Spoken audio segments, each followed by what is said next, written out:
नमस्कार मित्रांनो, आजच्या व्हिडिओमध्ये आपण बघणार आहोत खरेदी दस्ताची नोंद अनेक वर्ष सातबाऱ्या उतारावर नाही लावली तर काय होईल. तर खरेदी खत नोंदवूनही अनेक वर्ष सातबारा उतार्यावर नाव न लावल्यास खरीददार म्हणून तुम्हाला कायदेशीर संरक्षण मिळत नाही. तसेच जुना मालक ती जमीन पुन्हा विकू शकतो किंवा कर्जदाराच्या ताब्यात पण जाऊ शकते.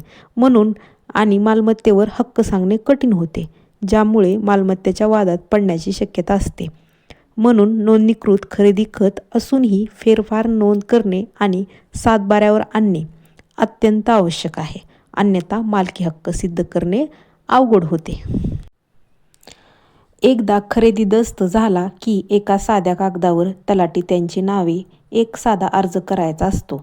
त्यामध्ये तुमच्या दस्ताचा क्रमांक लिहून घेणार, लिहून देणार यांचे पूर्ण नाव आणि पत्ता नमूद करून, तसेच ज्या गटातील जमीन तुम्ही खरेदी घेतलेली आहे त्याचा उल्लेख करून द्यायचा असतो. दस्ताची झेरॉक्स अर्जासोबत जोडून तलाठीकडे द्यायची असते आणि त्यानंतर तलाठी संबंधितांना नोटीस बजावणी करून फेरफार नोंदवतात आणि त्यावर काही हरकत आली नाही तर सर्कल अण्णा ती नोंद प्रमाणित करतात आणि त्या फेरफारच्या आधारे सातबाऱ्यावरील पूर्वीच्या मालकाच्या नावाला कंस केले जाते आणि नवीन खरेदीदाराचे नाव दाखल करून घेतले जाते.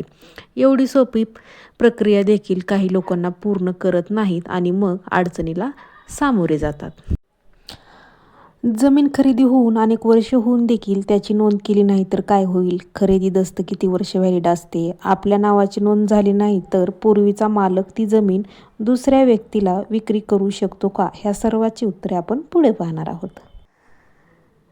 खरेदी खत होऊन अनेक वर्ष नोंद करून घेतली नाही तर काय होईल. मित्रांनो, खरेदी दस्ताची नोंद होणे म्हणजे तुम्ही मालक झाले आहात असे नाही. त्यात वाद नाही की तुम्ही खरेदीची संपूर्ण रक्कम विक्री करणाऱ्या व्यक्तीला दिली असेल. तसेच सरकारला तुम्ही नोंदणी आणि मुद्रांक शुल्क देखील भरलेला असतो.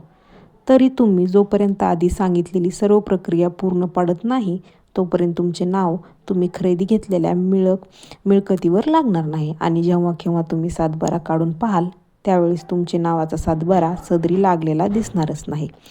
आता मग प्रश्न असा आहे की खरेदी दस्त रेकॉर्ड ऑफ राईटला नोंदवले नाही तर काय होईल. महत्त्वाचे म्हणजे तुमचं नाव सातबारा उताराला लागणार नाही आणि मालकाला ते अधिकार प्राप्त होतात त्या तुम्हाला प्राप्त होणार नाही.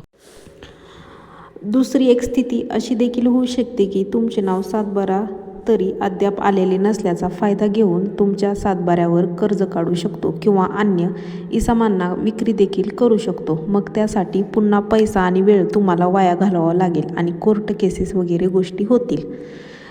खरेदी दस्त किती दिवस व्हॅलिड म्हणजे वैध असतो. जोपर्यंत एखाद्या खरेदी दस्त दिवाणी न्यायालय रद्द करत नाही किंवा तो रद्द ते बाबल ठरवत नाही तोपर्यंत तो दस्त व्हॅलिड असतो. परंतु जर त्या दस्ताची नोंद सातबारा सदरी करण्यास वेळ निघून गेला तरी भिवून जाऊ नका. तुम्ही आधी सांगितलेली संपूर्ण प्रक्रिया म्हणजेच आणि खरेदी दस्त झेरॉक्स तलाठी यांना देणे वगैरे करू शकता. फक्त तुम्हाला त्याबाबत उशीर काय झालेला आहे त्याचे मुद्देसूद कारण अर्जामध्ये द्यावे लागेल. परंतु जर समजा तुमच्या खरेदी दस्त आणि सातबारा नोंदणी या दरम्यान मूळ मालकाने जर अन्य कोणास खरेदी दस्त करून दिला असेल तर तुमचे नाव सातबारा सदरी लागण्याला अडचण येईल. आता ही अडचण काय येईल ती सर्वप्रथम तुम्हाला नवीन खरेदीदाराचा फेरफार रद्द करून घेण्यासाठी प्रांतसाहेबाकडे अपील दाखल करावे लागेल आणि जमीन तुमच्या नावावर एवढे दिवस का नोंदवून घेतली नाही याचे स्पष्टीकरण तुम्हाला त्या अपिलातच नमूद करावे लागेल. खरेदी दस्त जरी तुमचा आधी असला तरीही सातबारा नवीन मालकानंतरच्या काही गोष्टी अडचणी तुम्हाला नेहमी येईल. आपल्या नावाची नोंद सातबारा सदरी झाली नाही तर पूर्वीचा मालक अन्य कोणाला विक्री करू शकतो का. होय, पैसा कोणाला नको वाटतो का. जमिनीच्या वाढत्या किमतीमुळे आणि लालसेपोटी जुना मालकाची जमीन इतर व्यक्तींना विकू शकतो. जुना मालक इतर व्यक्तीला विकू शकतो. व्यवहार बेकायदेशीर असणार आहे, परंतु जुना मालकाचे नाव सातबारा सदरी असल्याने नवीन खरेदीदाराच्या दृष्टीने हा व्यवहार कायदेशीर असाच असणार आहे. तर याला कायदेशीर पर्याय काय असू शकतो का.